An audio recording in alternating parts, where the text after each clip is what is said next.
Oi pessoal, como vocês estão? Bem-vindos de volta. Eu sou a Bruna Andretta e este é o meu canal de autoconhecimento. Espero que vocês estejam gostando dos estudos sobre o livro Consciência. Se você chegou agora, volta lá desde o primeiro que tem muito conteúdo legal pra gente estudar junto. Deixe seu comentário, curte, compartilha.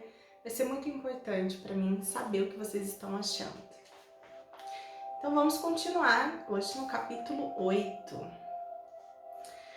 O ser humano parece estar presente, mas isso não passa de aparência. O ser humano vive no passado.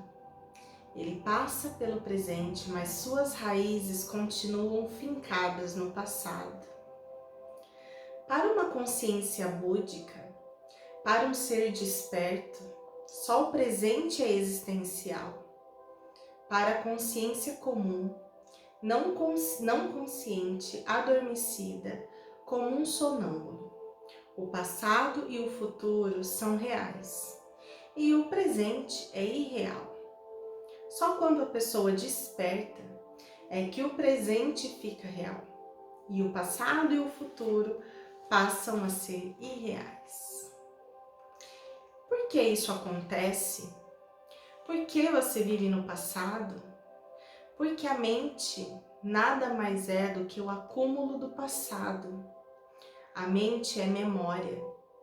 Tudo que você fez, tudo que sonhou, tudo que quis fazer e não pôde, tudo que você imaginou no passado é a sua mente. A mente é uma entidade morta. Se olhar através dela, você nunca encontrará o presente, pois o presente é vida. E a vida não pode ser encarada através de um agente morto. E a mente está morta. Se você vê os vídeos passados sobre mente e meditação, você já consegue compreender que todos os seus pensamentos são memórias. E se você desperdiça o seu agora para ficar voltando em memórias, quando a gente volta muito para o passado, né? A gente fala que é um estado de depressão. E quando você vive muito no futuro, te gera um estado de ansiedade. E por que isso acontece? Porque você simplesmente para de escrever a tua história no agora e começa a trazer memórias do passado, sejam de coisas boas ou de coisas ruins, ou de coisas que você deixou de fazer. Geralmente de situações inacabadas, né? Porque a nossa mente tende a acabar sempre com as coisas. Então, se algo ficou inacabado, uma conversa que você não teve, um final que não foi muito bem fechado, algo que você sonhou em fazer e não fez, aquilo constantemente retorna para nossa mente com aquela palavrinha que todo mundo conhece. E se? E se eu tivesse viajado? E se eu tivesse feito? E se eu tivesse ficado? E se eu tivesse ido embora? Como teria sido se eu tivesse feito? Então são situações que fogem do seu controle, porque o único lugar onde você consegue realmente ter uma ação é no aqui e no agora.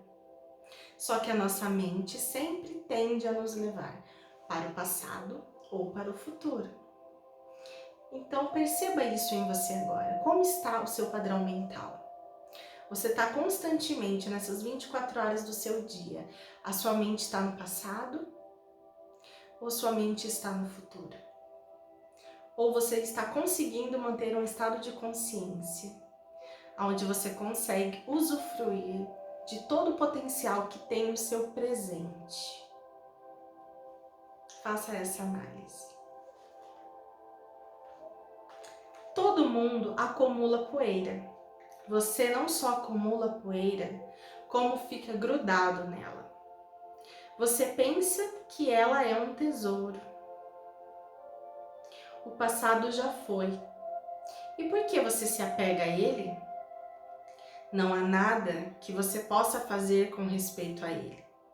Você não pode voltar atrás, não pode apagá-lo. Então, por que se apegar a ele? Ele não é um tesouro.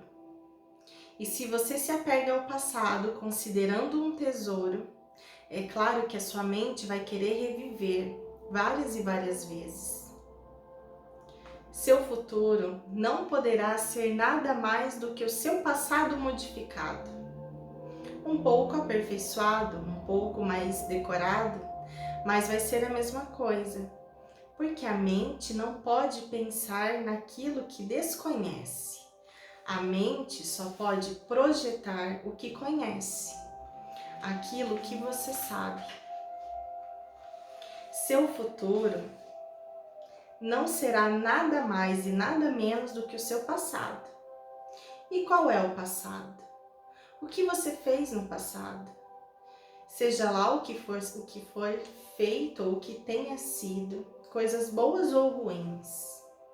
Aquilo, qualquer coisa que tenha se criado, é só uma repetição, que chamamos de karma.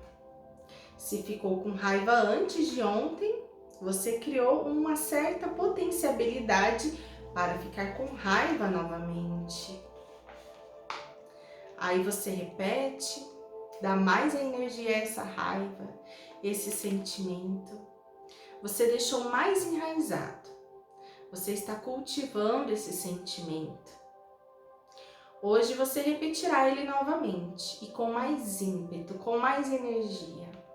E amanhã será novamente uma vítima de hoje. Perceba nas suas atitudes como você fica trazendo padrões do passado em várias questões. Seja na reatividade, onde desde pequenininho você aprendeu que não leva desaforo para casa, se alguém gritou, eu grito mais alto. Então, quando alguém aciona esse gatilho de ser reativo com você, você responde da mesma forma. Você está simplesmente trazendo, repetindo esse passado. Seja em autossabotagem, por exemplo, eu uso muito essa, com dieta e academia. Estou repetindo vários padrões aí do passado e não levar adiante uma dieta ou um treino, vamos dizer assim. Mas é padrões do passado. A gente está repetindo hábitos. Então, por exemplo, se você tem uma crença que te limita com relação a relacionamento, nunca deu certo com relacionamento, aí você encontra alguém super legal que começa a dar certo e você olha para o teu passado.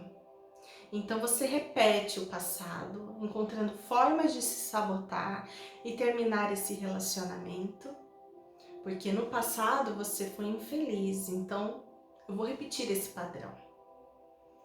Isso pode ser com trabalho, pode ser em várias questões. Traga isso para o que fazer sentido para a tua vida. Mas quais são os padrões que você está repetindo agora, que simplesmente são memórias do passado?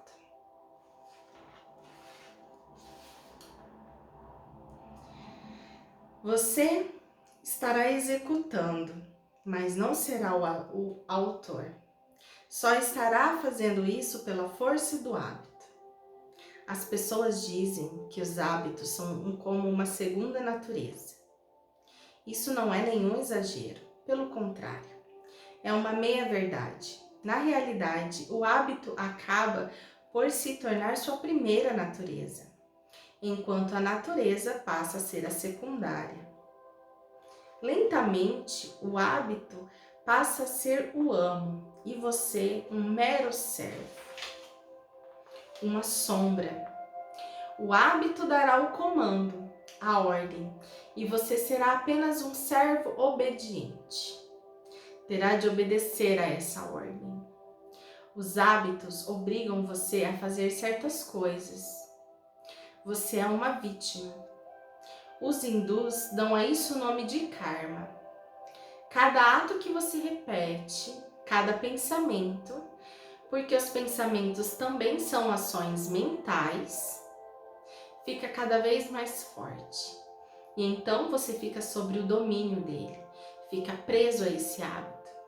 Você passa a viver a vida como um prisioneiro, como um escravo. E esse aprisionamento é muito sutil. A prisão é feita de hábitos, de condicionamentos e de ações que você praticou. Tudo isso está em torno do seu corpo e você fica todo emaranhado, mas continua se fazendo como tolo. achando que é você que está decidindo alguma coisa.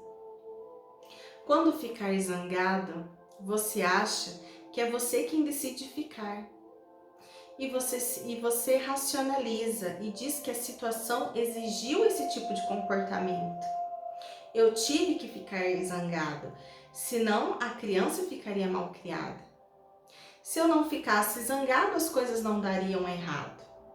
O escritório ficaria um caos. Os empregados não me ouviriam. Tive de ficar zangado para pôr as coisas em ordem.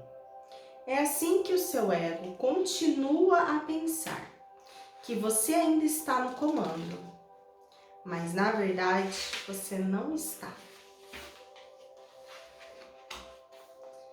Você se sente bem, você se sente mal e esses sentimentos borbulham de sua própria inconsciência, de seu próprio passado. Ninguém é responsável exceto você.